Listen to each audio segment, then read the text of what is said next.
Миграция кызматынын берген маалыматына ылайык, учурда 700 миңдей кыргызстандык дүйнөнүн ар кайсы өлкөлөрүндө эмгектенишет.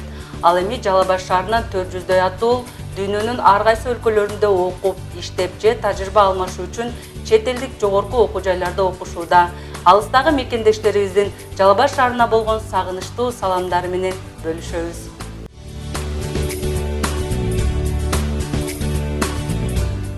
Салам, Жалал Абад, менин сүйүктүү шаарым, менин туулуп өскөн, балалыгым өткөн, окуучулук күндөрүм өткөн шаарым. Силерге Дубайдан салам.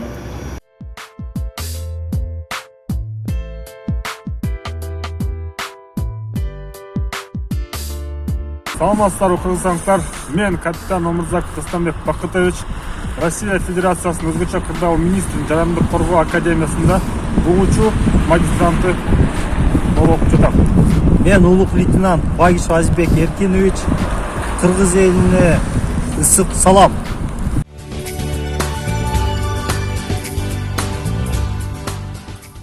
Салам Кыргызстан. Учурда чет өлкөдө билим алып жаткан студенттердин катарында биз да билим алып жатабыз. Кыргызстан сиз үчүн эмне деген суроо менен кайрылышкан экен. Кыргызстан мен үчүн мекеним, алтын топурагым десем болот. Мен да Кыргызстандагы Жалал Абад шаарындагы Жалал Абад мамлекеттик университетинде жогорку окуу жайды аяктап, учурда билимимди жогорулатуу максатында чет өлкөдө билим алып жатамын. Бул жактан алган билимимди буюрса Кыргызстанга барып дагы да колдономун, билимдүү жаштар менен бөлүшөм деп терең ишенемин.